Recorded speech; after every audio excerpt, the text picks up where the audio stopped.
ইন্দ্র, দেখ আমি চলে এসেছি। মা।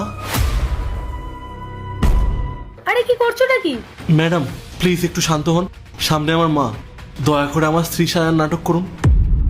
আমি অনেক বড় বিপদে পড়েছি, প্লিজ ম্যাম। নমস্কার মা। বেঁচে থাক বাবা, অনেক বড় হ। কিন্তু এক মিনিট, তুই এরকম সিকিউরিটি গার্ডের পোশাক পরে আছিস কেন? তুই কি এখানে সিকিউরিটি গার্ডের কাজ করিস নাকি? মা, তুমিও ধোকা খেয়ে গেলে? তুমি ভাবছো তোমার ছেলে এত বড় লোক হয়ে এই সামান্য গার্ডের চাকরি করবে? আসলে এটা আমাদের বিল্ডিং এর গার্ডের ইউনিফর্ম। ওর ইউনিফর্মটা আজকেই আসলো, তাই ফিটিং আছে কিনা তাই পরে দেখছিলাম। আসলে মা, ও তো ছুটিতে গ্রামের বাড়ি গেছে, তাছাড়া আর কিছুই না। তাই বল, আমি তো অবাকই হয়ে গেছিলাম যে আমার ছেলে গার্ডের কাজ কেন করছে। যাকগে, যাচ্ছিলাম তো আমি বৌমার সাথে দেখা করতে, কিন্তু এই তো, এটাই কি আমার বৌমা? হ্যাঁ মা, এই হলো আমার স্ত্রী পায়েল। তা মা, আমি তো তোমার শাশুড়ি, কিন্তু তুমি আমায় প্রথম দেখে আমার পা ছুঁয়ে প্রণাম করলে না তো? এটাই কি তোমার শিক্ষা?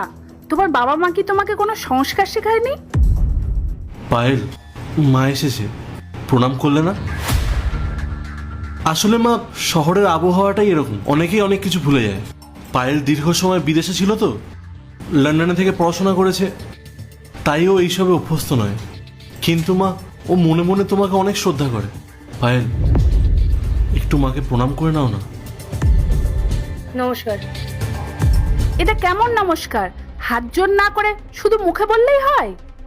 বিদেশের বড় ডিগ্রি আছে বলে তুমি আমার সাথে এই রকম ব্যবহার করবে?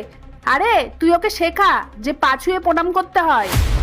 এই বাড়িতে আমার কোনো সম্মান থাকবে না, তা কিন্তু আমি একদম বরদাস্ত করব না। মা, মা, আমি ওকে সবকিছু শিখিয়ে দেবো, তুমি একদম চিন্তা করো না। মা, তুমি ওকে এখন কিছু বলো না প্লিজ। আচ্ছা মা, তুমি এরকম হঠাৎ চলে এলে, আমায় কিছু জানালেও না, একবার তো ফোন করতে পারতে। এক মিনিট, আমি তোর বউকে একটা কথা বলেছি বলে তোর এত গায়ে লাগছে কেন? তোদের বাড়িতে আসতে গেলে আমাকে তোর অনুমতি নিয়ে আসতে হবে? আমি আমার নিজের সন্তানের বাড়িতে এসেছি, দেখতে এসেছি তোরা কেমন আছিস। বিয়েটা তো করলি আমাকে না জানিয়ে, এখন দেখা করতে আসতে গেলে তোকে কি জানিয়ে আসতে হবে? না, আমি কাউকে জানাবো না, আমি শুধু দেখতে এসেছিলাম যে আমার বৌমা কেমন। এবার চল ভেতরে চল, সব কথা কি তুই এই গেটের সামনে দাঁড়িয়ে বলবি? ভেতরে? হ্যাঁ, ভেতরে চল। মা দাঁড়াও দাঁড়াও, তুমি এখন ভেতরে যেতে পারবে না। কেন ভেতরে যেতে পারবো না মানে? মা, আসলে ঘরে রেনোভেশনের কাজ চলছে, ভেতরে সব অগোছালো। তোরা এত পড়াশুনো করিস, কথায় কথায় ইংরেজিও ঝাড়িস, কিন্তু সামান্য জ্ঞানটুকুও নেই তোদের। মা এসেছে, অন্তত বসার মতো জায়গাও কি তোদের নেই? ঘরের অবস্থা খারাপ হয়ে যেত কি হয়েছে, অন্য কোনো রুমে তো বসাতে পারতিস, কিন্তু আমাকে এইভাবে দাঁড় করিয়ে রাখবি? না না মা, আমি তোমাকে অন্য কোথাও নিয়ে যাবো।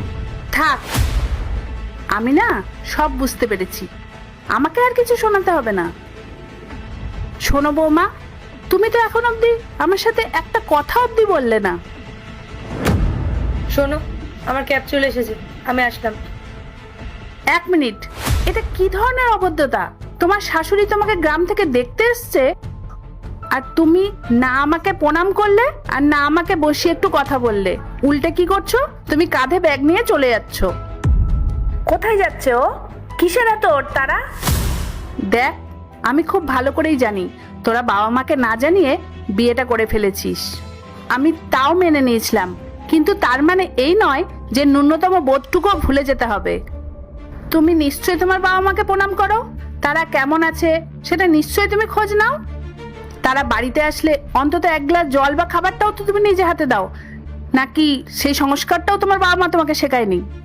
বাবু, তুই কেমন মেয়েকে বিয়ে করেছিস রে? আমার তো মনে